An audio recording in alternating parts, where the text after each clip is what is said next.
This conference will now be recorded. All right, so again, welcome to Introduction to Math Learning Games, K through 5. So our specific outcomes for today is we're going to be taking this training as answering questions. So we've got several questions. The first question is, what math games can students play? Second question is, how are math games assigned to students? Can I assign them? Do they just get them? How does that work? Third question, with the math games, what standards do the games align to? How can I check the playing time for students who are on learning games? How much time are they playing? Is that too much or whatnot? And what role do math learning games have in my classroom, as well as in a remote or at-home learning context? What are some things to be mindful of? And then how do I turn math learning games on off for a class at one time, or can I turn them off individually? Is there some flexibility in that? And then finally, we'll take a look at your questions. All right, so just some housekeeping. Most of you were here yesterday, so we are using GoToMeeting. You got on quite easily, and Catherine's a pro now for helping others. So just looking at your screen, we've got, this is your screen, and then down you have your control panel, so you can see the mic and the camera. If it's green at any time, that means it is on, but right now the mic should be red. In addition to these functions, at the top of your screen, you will have a waffle cone, which is showing the videos or everybody's screenshot, the number of attendees in the chat. For our purpose today, like yesterday, we will be using these two functions, the microphone and the chat. Okay. Specifically focusing on the chat function is that little chat icon right there. And then when you type in your message, it defaults to everyone. If you have a specific question or you want to reach out to a colleague, you can certainly do that. You would just click on the private and then find that person's name. Okay, so I would love it if you could ask the question to everybody. That way Kathleen or I can answer and we all learn together. Now it comes time for attendance. We are taking attendance, and Jason Sorich, we're going to put in a link, and I'm just going to give you actually don't mind this attendance. This is our backup.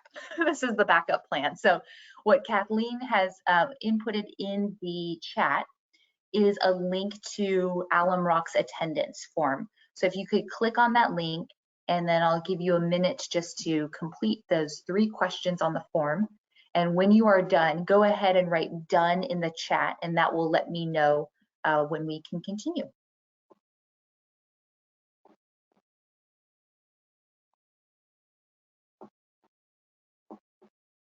I'm sorry, I'm a little lost. This is Gail. So where do I go? Oh, Gail, yeah, so in the chat function, do you see the chat? Okay. On my computer, I can't see the icons. I see some where it says camera screen down below, and I'm not sure. Yeah, I've got my. Okay.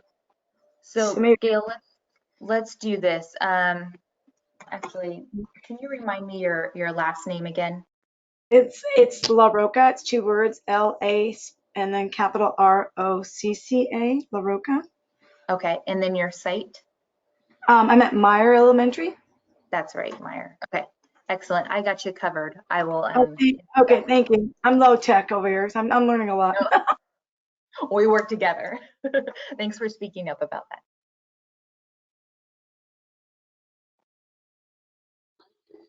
So Jennifer, I just clicked the link, the form, Yeah. the Google form. Okay, got it. Yeah. And do you see the questions?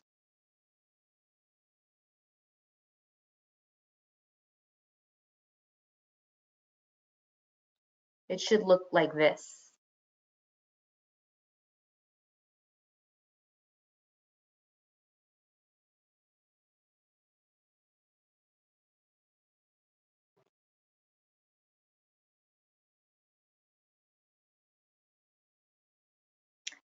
And when you're done, go ahead and write done in the chat. And that'll let me know when we're ready to move on.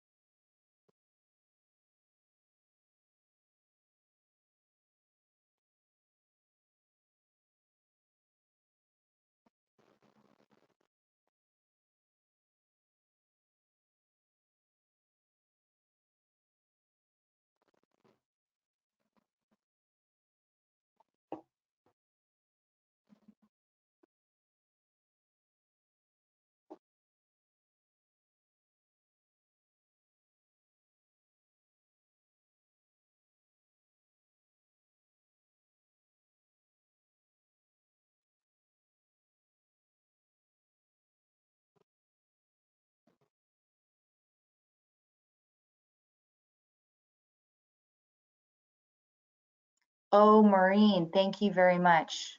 I appreciated that. Interesting. Okay.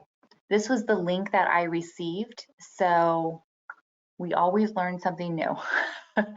All right. Oh, 0 responses because you keep typing over each other. Okay. I apologize. I'm going to have everybody go ahead and just stop, and we're going to move to our backup plan. And I will let Alum Rock know that we either I did something or whatnot. So let me have you do this. I'm going to have you do the old-fashioned way. I'm going to have you put your first name, last name, and your site.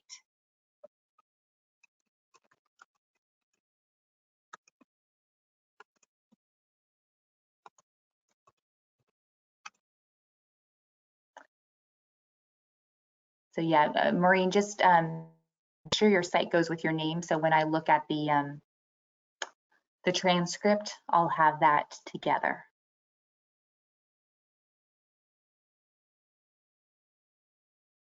Okay, yeah, so for those of us, go ahead and stop using the Google form and then go ahead in the chat and yep, go ahead, just like Maureen, Ocala STEAM Academy, perfect. Thank you, Martha. Thank you, Rico, Linda Vista, Melissa, perfect. Just a couple more.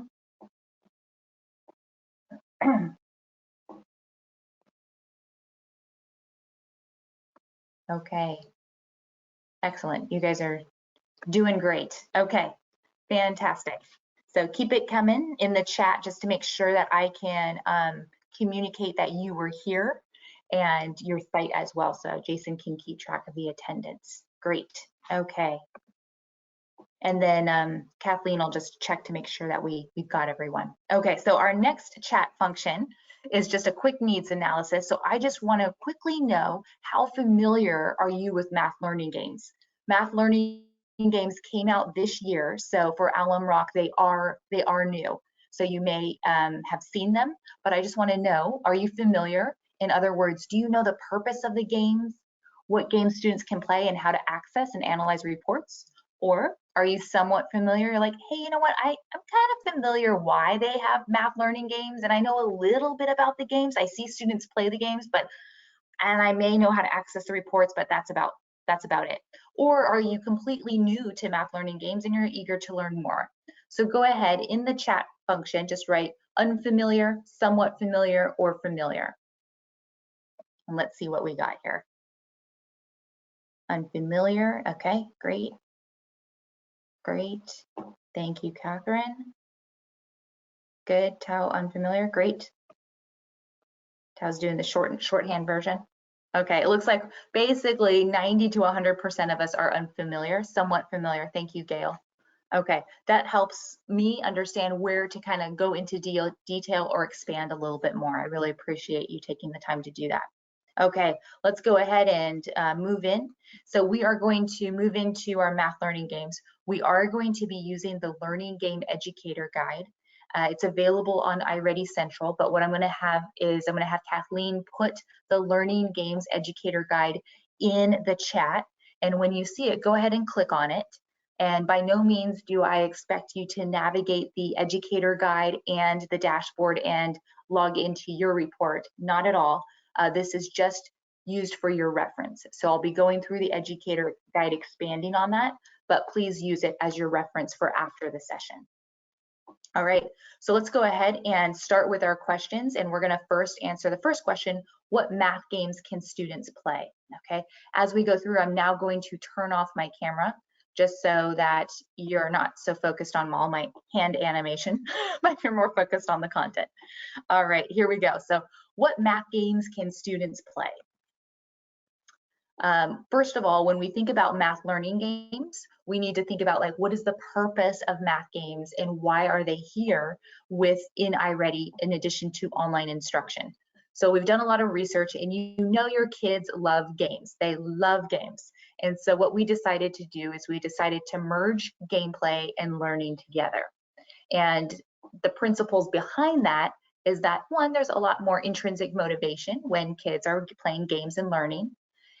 It's an opportunity to build those rich visual mental models, and you'll see when we go into the games that there's a lot of building conceptual understanding.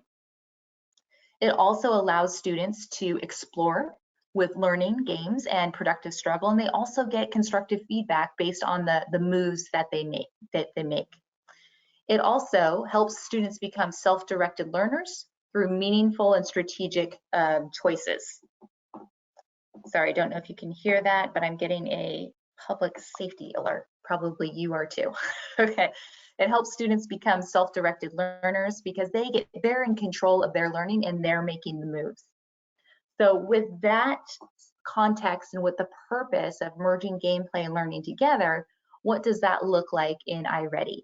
And so the first question is, what games can students play?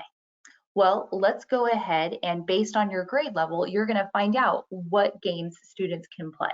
So I'm going to have us log into our iReady dashboard. I will first model first, and then I'll give you an opportunity to log in and get to those learning games. Okay, so first of all, we want to log in, and so I'm going to go to my iReady dashboard.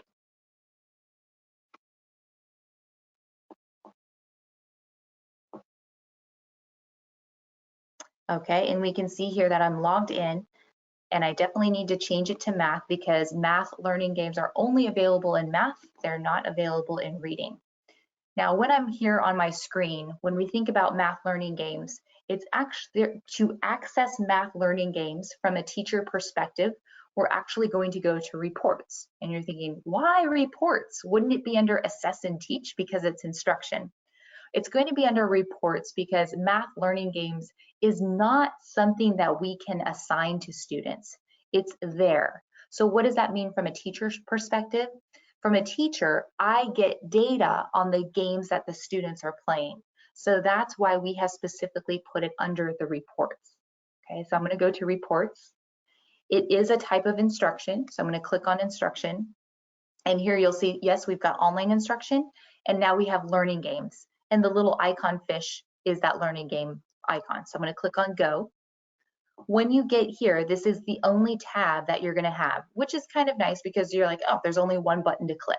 So I'm going to click on create export.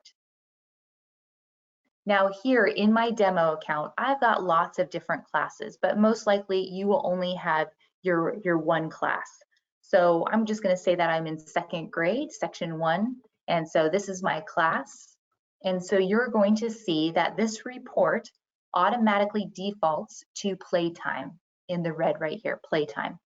And when I scroll down, I can see my class, how much time they played, and the time is last week.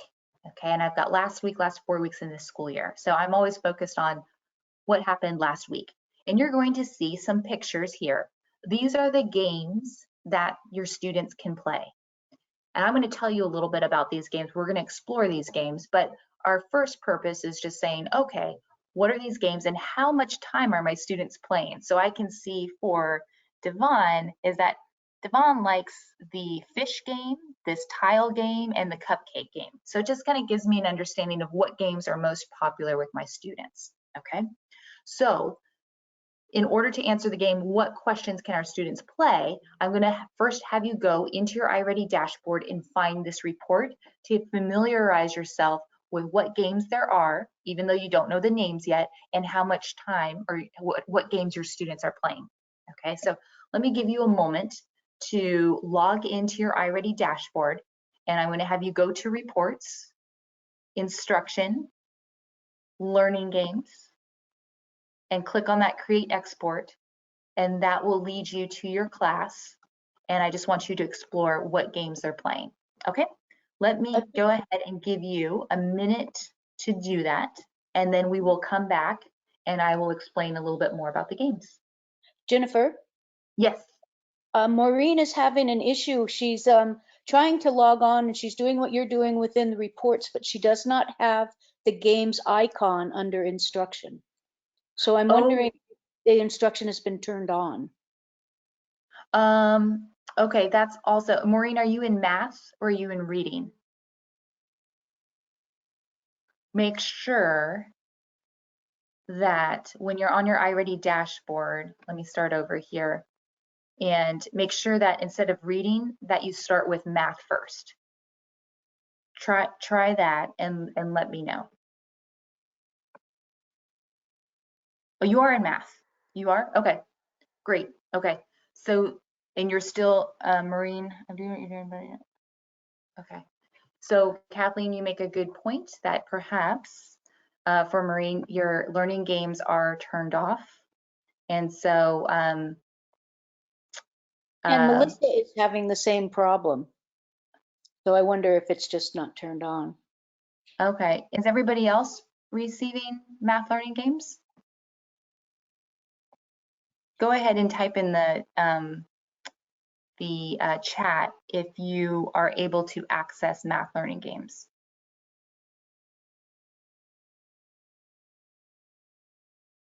Yeah, just go ahead and type in the chat yes or no.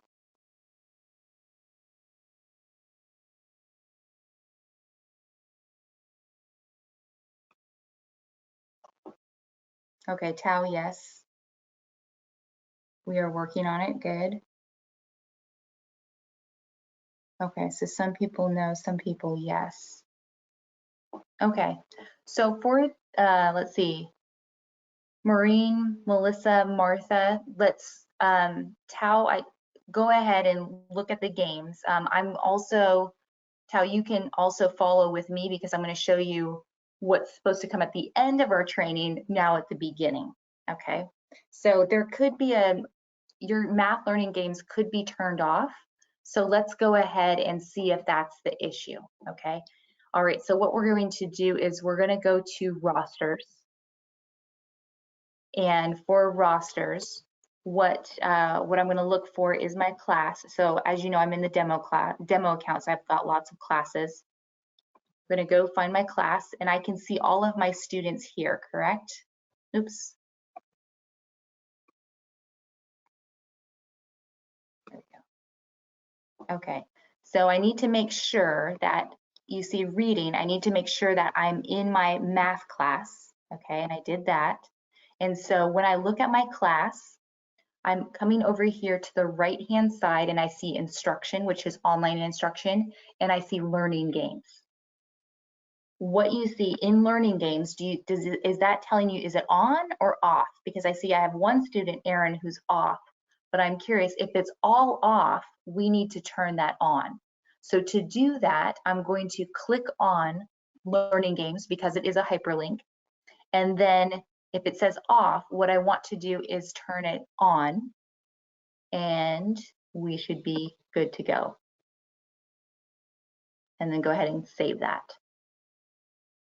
So let me go ahead and check in with you in the chat function real quick and see if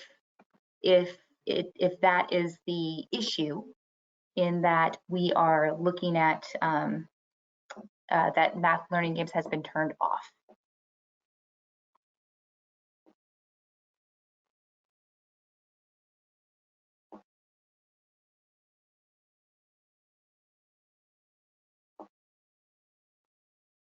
Jennifer, I only have one student playing the game, so I guess maybe I also had a problem with that learning game. Yeah. I think you're okay, because most students don't know. If they don't know, and Alum Rock has math learning games was just turned on, so there could be a bunch of students that just don't know about it. So Okay. yeah, so Got it. that's a great next step, is like, okay, I know this student knows about it because this student is exploring, and now I can communicate to my families that learning games are available and here's how you get to them. Could you please repeat the step how to turn on the learning game again? Sure. When I'm not sure that I interrupt the class, but if you be able to do it, be great. Yeah, I'm going to do that one more time because I think people are turning it on and we're getting things turned on. So that's a great repeat, and then we'll carry on from there. Okay, so I'm just going to click on iReady just to start us all over. Okay, I'm going to make sure that I'm on math. And anytime that I think, oh, something's not right, it has to do with the functionality, like my students aren't seeing something, it could be that the games are not turned on for the students. So I just want to check. So anytime you want to turn something on or off at the class level, the best place to go to is rosters. So I'm going to click on rosters. Here I have my class, and here I can see all the students in my class. When I go to the right, I can see instruction, that's for online instruction, and I can see learning games. And I can see who has it on and who has it off. Maybe for Aaron was taking advantage of math learning games and wasn't doing his online instruction, so I specifically turned it off for him. So if you notice a bunch of offs, then I'm going to go to learning games, and if it was off, I'm going to turn it on, and then that green button will light up, but because it's already on, and then you're going to click save, and then you're ready to go. If you don't see, if you're like, hey Jennifer, I clicked, they were off, and now I clicked them on, but I'm not seeing them turn on, go ahead and up here to your refresh button, go ahead and click on that, and that will refresh, and that should do the trick. All right, does that help? Okay, so with that, let's go ahead, and I want you we're gonna go back to our learning games, and we're gonna go back to the report that tells us what games students have been playing. Okay, so again, the easiest way to get there, if I'm in my student rosters, it's always going to be under reports because that's where the data lives. So we're gonna click on reports. It is instruction. I see learning games, go, create export. And here for my second grade class, I will start to see the names. And again, I think it was Tao, like you mentioned, if you only have one student playing, you're not going to have a lot of data. So the next step would be communicate. But for that one student or for those couple of students that are playing, what games do you see that they're, where do you see that blue bar graph line? Okay, so let me give you a moment to access that. And then when you get there and when you're looking at that, go ahead in the chat and just write there. That lets me know that you are there. And then we'll talk a little bit more about what games are available. Jennifer, can you look at chat, please, and address Melissa's question? I'm not quite sure I understand. I do not have the instruction or learning game columns on the student rosters page. Okay, Melissa, are you, one thing that we need when you choose your class or your report group, make sure the first part is reading. And so we need to make sure that you click on math. Then you should see the instruction. You do not have the instruction or learning game columns on rosters, and you're in your class.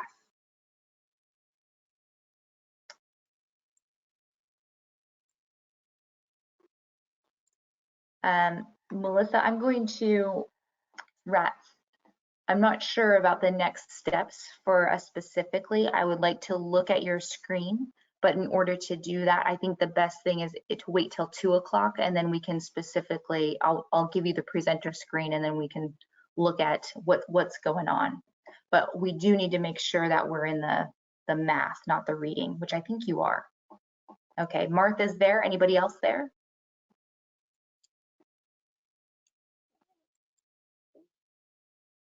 Maureen, Melissa's problem is my problem. Okay.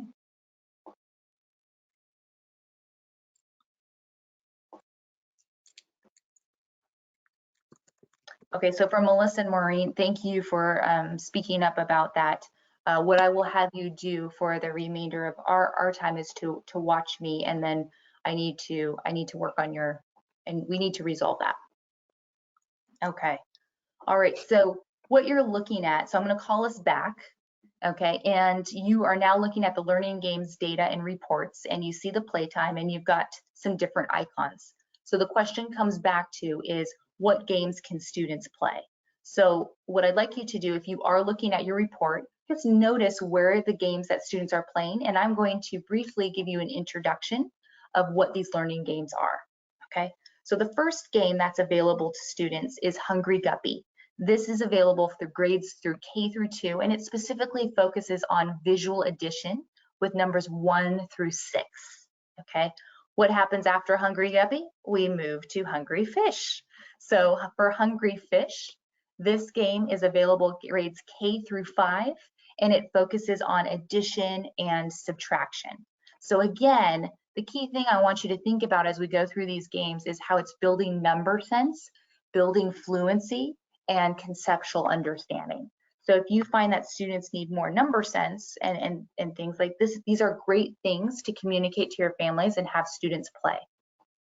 Okay.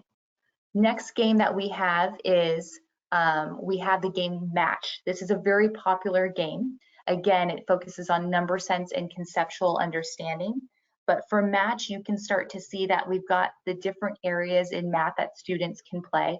And of course, you know, for grades kindergarten, they're not going to get intro to fractions. A little bit more about that a little bit later, but you can see the different areas in math that we focus on. In addition, with Match, we're focused on numbers, addition, subtraction, multiplication, and the whole idea is that kids have to match.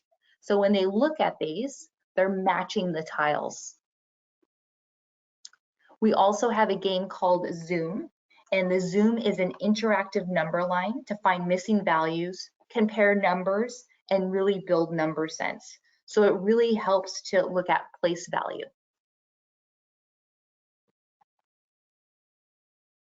The next game is called Bounce. Kids love Bounce.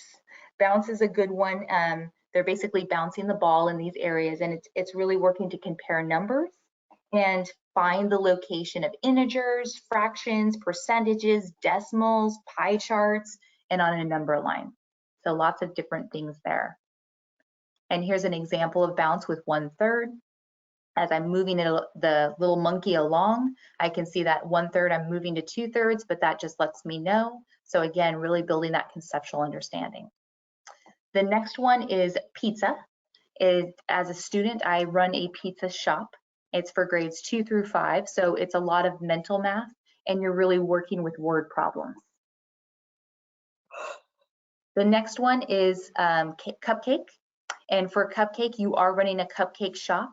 And again, you're focused on mental math as well as really working with word problems. The last game that we just added about maybe a couple months ago is the Cloud Machine. It's specifically focused on visual fractions. So it's available for kids in 3rd through 5th grade. And you can see it's a lot of conceptual understanding and building that sense around that. So the kids have to really fill in the water tank. And so the 3rd graders and the 5th graders, they're over the moon with this one.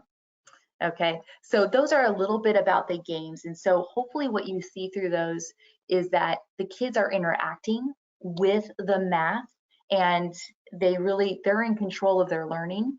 And so these games can really help supplement your math instruction. Okay, so let's just take a quick moment to type in the chat function. If you do see your screen and you're like, okay, I think Hungry Fish, based on the blue graph, is most popular with my kids, go ahead and write in Hungry Fish or Cloud or Match or Pizza or Cupcake. Let's just get an idea. What games are your students playing?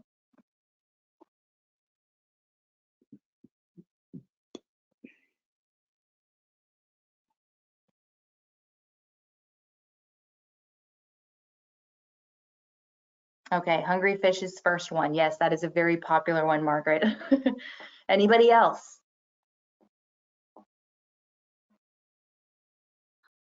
What is the one with the calculator, Jennifer? What's the name? What's that one? Look like I have a calculator. A calculate? I think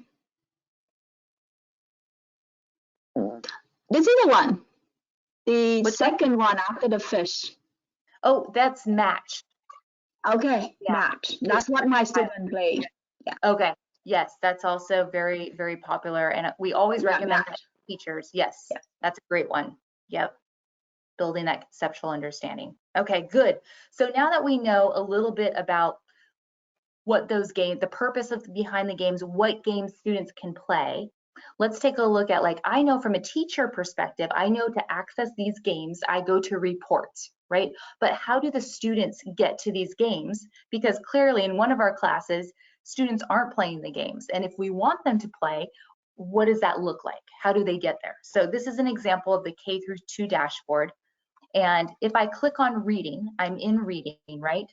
I can see here that I've got the teacher assigned lessons and the My Path. But as I move forward through my stuff, you're going to see when I click on math, a new icon appears in the dashboard. And that's that fish where that learning games are. Okay, so I click on learning games. That tells me as a student that I have these games available to me in K through 2nd grade. All right, now same thing with the 3rd through 5th grade student dashboard, is we've got the same thing with the to-do dashboard. And when we click over to math, again, that icon will also be there. So it's only in math, it's not in reading. When we click on that, we've also got games that we can play. Okay, so that leads us to our next question is like, okay, as a student, when I log in, I've got all these different games. How are these math learning games assigned to students? Well, first of all, they are assigned in 2 ways. The first way that they are assigned to student based on their chronological grade level. So if I am a 2nd grade student, well, guess what? These games right here from Hungry Fish all the way to Cupcake are available to me because I am a 2nd grade student. So you can see what games we have available from kindergarten through 5th grade. Now there's a level of differentiation also in here. So as a 2nd grader, based on my diagnostic placement, there is further differentiation within the game. Okay, so if I'm a 2nd grader and I score quite low in numbers and operations or algebra, then only certain parts of the game, only certain levels will open up to me to begin with. Okay, so there is built-in differentiation. All right, so what does that differentiation look like? Okay, so here's an example of Hungry Fish, and I don't know what grade level this is, but basically I start off with addition, and maybe as a 1st grader, based on my diagnostic placement, I only have play 11 to 15 open to me. Okay, so I click on it and I play. The more I play, the more levels I open up. Okay, so then eventually these levels, 16 to 20, 21 to 30, 31 to 100, and so forth, will open up. Okay, so in summary, I have Hungry Fish available to me as a 2nd grader. Certain levels are available to me based on my diagnostic, and the more I play, the more level and how I do, the more levels open up. Okay, students will always have the ability to, this differentiation also exists. Students will also have the ability to on no rush. They will also have the opportunity to think fast and think faster, so they can play the game a lot faster. So when we think about the role of math learning games in an at-home learning context, this is great supplemental work. Like if we need more fluency practice, more conceptual understanding, this is a great game to play or games to play for your students.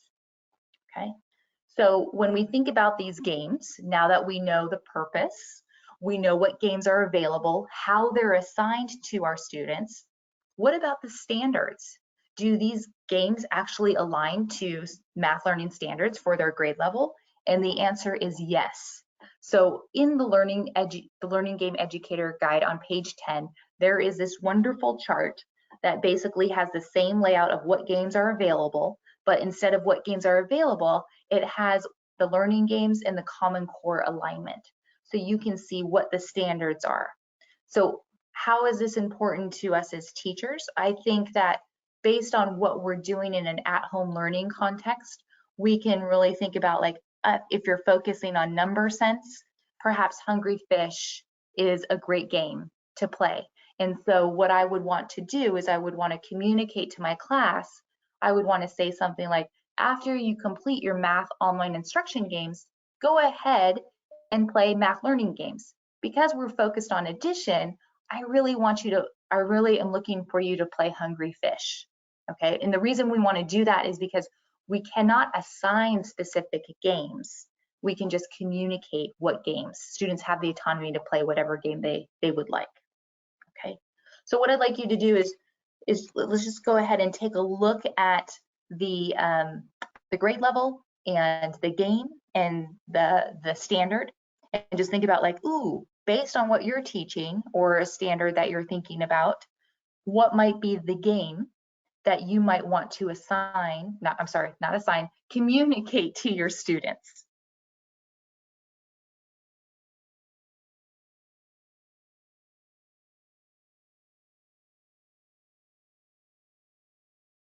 Okay, I realize that you probably do have to get out your glasses and your magnifying glass to see this, but this gives you an idea of just thinking about how you might want to strategically communicate what games you want students to play. Okay, so with that, let's go ahead, and for the learning games, we're going to go back into our reports, and based on our reports, we're going to look at the other two different data sets that we have, because we know that students can play these games, and so we're getting data on playtime, but we also have data on their skills and different factors of learning. Okay, so let's go ahead and take a moment to do that. I realize that again that some of you don't have access to this, so I'll invite everybody to look at my screen, and then you can take a look at yours a little bit later. Okay, so again, to find the math learning games data, we're going to go to reports, instruction, learning games. There's only one button to click, create export. And I'll go back to my second grade class, and I can see here that here is the playtime. Okay, now my students have been playing, so I just want to know what's going on. So up here are your two pieces of data. Let's look at skills progress. Okay, skills progress. We can see here, based on our key over here, we've got not enough gameplay data, not yet displaying skill, sometimes displaying skill, and displaying skill. Okay, so here we have the overview, so I can see for my students for place value that, let's see, Aiden is not yet displaying skill. Okay, so what does that mean? Where is this coming from? Basically, as they play the games and unlock levels, we're taking all of that data and we're basically communicating that into saying like, hey, are we displaying that skill or not based on the standard? Okay, so it's just a high level, just gives you some more information. Clicking on the details, this just gives you more information about where your students are performing. Okay, where they're where that data set is. I just want to mention that by no means does displaying skill, when I look at, oh my gosh, memorize addition, subtraction within 20. For my second grade students, these students are displaying that skill. Okay, that's great. That means like they must have mastered this standard. We're not saying that at all. We are just saying simply like they are displaying this skill and they've got it. Okay, but we're not saying that they have mastered any standard whatsoever. All right. With that, the last piece of data that you get is something that we're really excited about, is that because there is differentiation in these games and the student is taking ownership, we have different areas where we can give data on these areas. Okay, so for growth mindset, selects challenging levels and persists even after losing, which is great. Self-regulation, it focuses on during gameplay, rarely pausing or quitting. So they're just really going for it. If I click on self-regulation, this tells me the students that are displaying this regulation. Okay. So it would just help me to say, hey, if I'm communicating from an at-home context, if I'm having an office hour one-on-one or communicating with the family, I can say, you know what, Aiden, you're doing a really good job. I appreciate what you're doing in online instruction. When it comes to math learning games, I can see that you're playing a lot of learning games, but I would like you to follow through and complete a level. Let's see what you can do. You don't have to do it really fast. You can do it no rush, but I really want you to just work through that level. Okay, so that's one way that you can use those games. All right, excellent. Okay, so let's I'd like to take a quick moment to do two things. One, I want us to think about the role of math learning games in your class or in remote learning.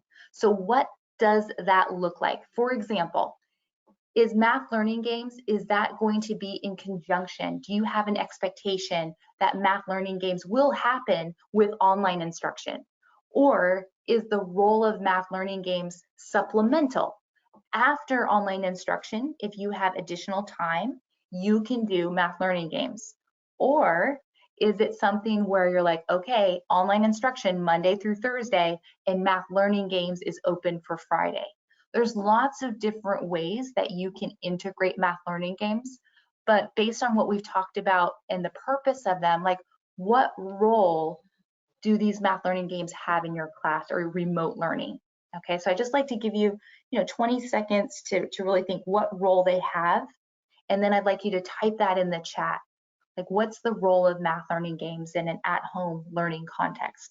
Then we'll open it up to some questions and we'll tackle the remaining questions, okay?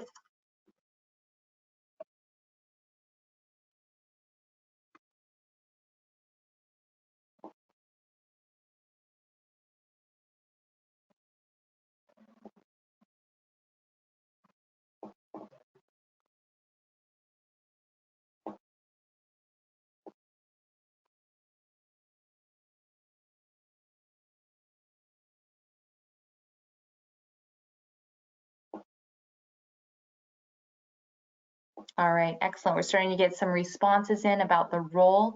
Go ahead and type it into the chat. This just helps us learn. Catherine says it will be supplemental to be done after students complete required math lessons. That's great. That's the role. Perfect. Fun to do as a whole class in a Zoom session. Would be nice for them to do after daily iReady assignments. That's, Margaret, that's what an awesome idea to do it as a whole class for Zoom. You can do Hungry Fish, Match. That's a great way to bring everybody, and then they know how to do it, or you can challenge them to think faster and do the same thing for theirs. Supplemental after lessons, supplemental, math will be supplemental daily activity. Great, so I'm hearing supplemental in general, and I'm hearing supplemental as a daily activity. That's great. We recommend approximately in an in-person classroom, our recommendation is 20 minutes per week for math learning games, but in the at-home learning context, kids are going crazy good in a way. So you be the expert and just communicate to families, yeah, it's 20 minutes per week, but in that home context, we'll go more, but it's up to your discretion. So the good thing is that they are learning games. Friday Zoom activity, Tao. Great. Okay, so perfect. So now you know the games, you know the role. So the next step for us to take as teachers is to communicate that to families and what that role is and what that expectation is. Okay, wonderful. All right, so we're moving on to the last question, but guess what? We've already done that. So the question, how do I turn math learning games on or off for the class at one time? We did that. That is available in your Learning Games Educator Guide on page 18 to 19 if you forget. So you can do it as a class, and then you can also do it for individual students. So why would we want to do it for a class? Like maybe the role is on Fridays, I turn math learning games on for my whole class. Okay, that's fine. But most of you are saying supplemental or a daily activity. So if I have a class and I'm like, okay, everybody's doing their online instruction, they're working supplemental, but then I see little Aiden is not completing his online instruction, but I noticed he's got a lot of math learning game time, and I see he's going into Match and Cupcake. Like, good job, Aiden, but I really need you to do this other work first. So in that case, I might have a little conversation with Aiden, and what I would do is I would go into rosters and I would individually turn his math learning games off until maybe Friday, just so it's not accessible to him, so he can focus on his online instruction and then get into that habit before I turn back on math learning games. So that's one way to think about why you would want to turn it off for individual students. And that's the most common way that teachers work with that. All right, so in this training, we looked at what math games can students play, how are learning games assigned to students, what standards the games are aligned to, how can you check the playing time for students on the report, what role math learning games have in your class or remote learning for our current environment, and how you can turn math learning games on or off for the class at one time or individual students. And now it's time for your questions. So I'm going to, this is an opportunity for us just to complete the session with your questions, and then we'll move into office hours with very specific questions where I can pass you the screen, like Maureen and Martha. I want to look at that because I want to see what's going on and what our next steps are. Okay, but before we do that, let's go ahead and answer any questions that you have. Kathleen, what do we have? Oh, this is Gail. I have one question. I'm going to probably go from TK to first grade, and that's why I'm joining in. I haven't done iReady for a while. Okay. And I like the changes. I think it's very, I like what I see. But is the district going to give us all the schools are we going to adopt it again? Because I just remembered that in our budget, my principal had just found some money to bring in iReady because they did not. They were just using the diagnostic. They were not opening it up to all the schools. It has to come out of your budget. Do you know anything about that? If they're going to, yeah, so yeah, that is a district question. What I can say from our side is that we are having conversation with the district. As of right now, it looks to be like a site purchase for next year. Now that conversation was a lot earlier, so I think that conversation still that's the word right now, but we have meetings coming up with Alum Rock in the future, just because we do have COVID happened once, like how long is it going to last into the fall? What are the best resources for students, and considering our budget as well. So I don't know if I answered your question, but yes, I guess right now we can say it could be deemed as a site purchase, the same as last year right now. Okay, thank you. No, I think it's good. I've always, being able to go back and do because in our school, I heard even upper grade teachers how valuable it is to be able to use a diagnostic and really use that. The kids are learning, and our scores are pretty good, Meyer in the math. But yeah, Right. they really that's why we found money in the budget. So, and I like that what I see. I think it's a lot. It's even, yeah, I like it. So I'm looking forward to using it. Thank you. Good. And maybe we'll add some more games, but going to Melissa's point, it's not available middle school right now, but it's slated back to school 6 through 8. So some different games focused on grade level and that differentiation. So great, thank you. Thanks, Gail. Other questions?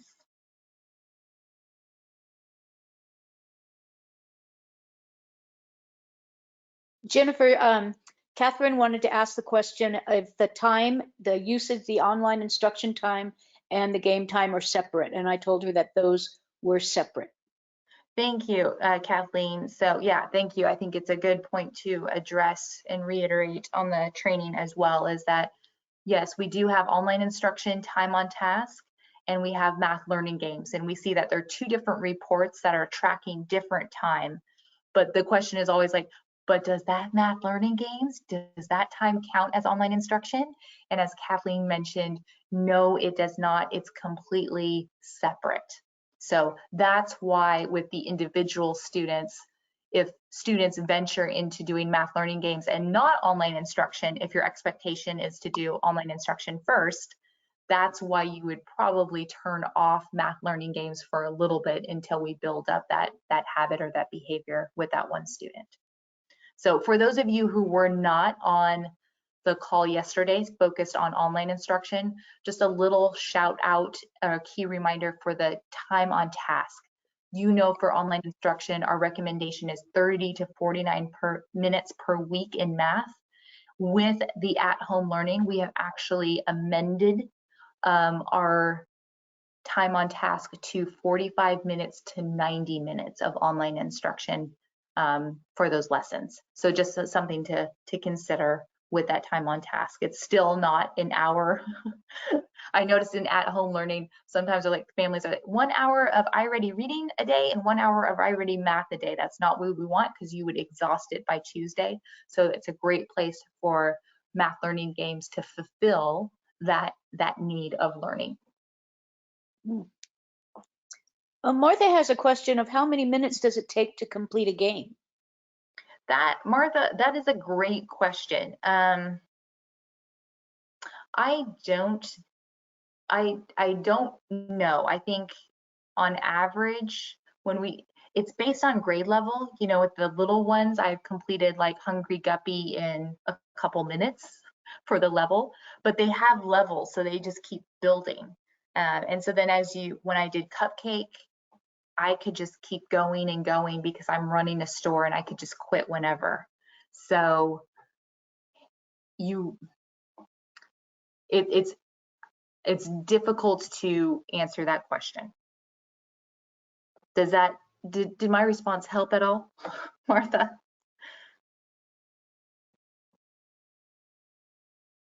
Okay.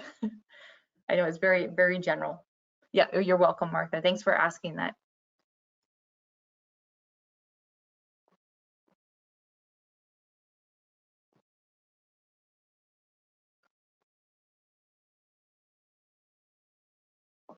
Any other questions?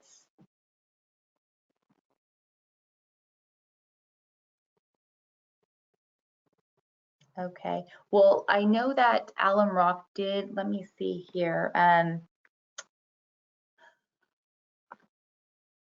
know that Alum Rock did have the teacher toolbox a few years ago. And so what I would like to do is you are more than welcome to, the teacher toolbox is available to you until June 30th. There's only 30 days in June.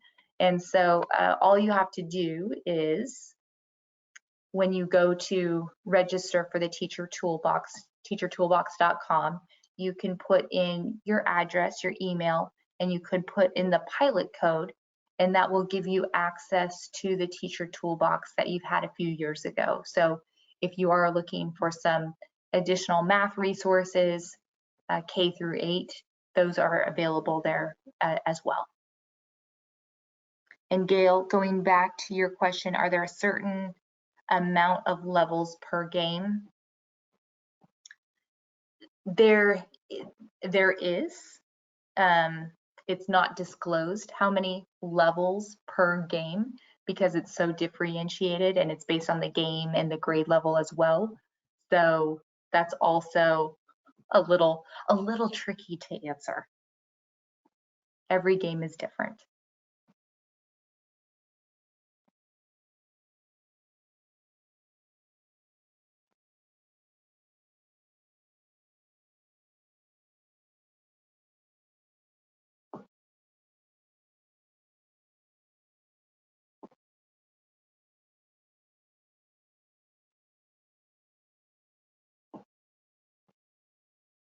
All right.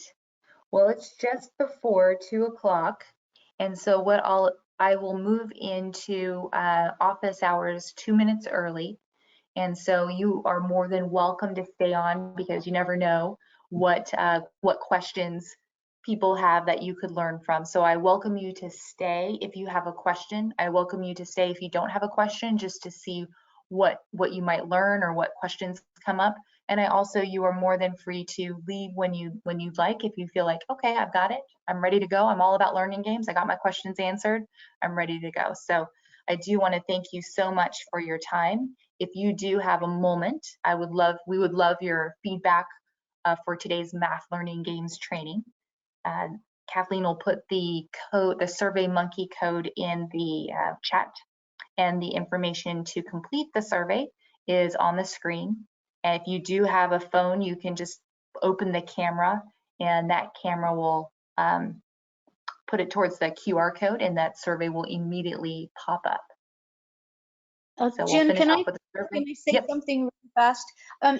If you all look in the chat, and I gave you the website to get the teacher toolbox, the code that I gave you initially, I put in 2 T's. So I gave you another, the right code beneath that chat. I just want to make sure that you have that code correctly. Great. So code PDTT box. Yep. Thank you.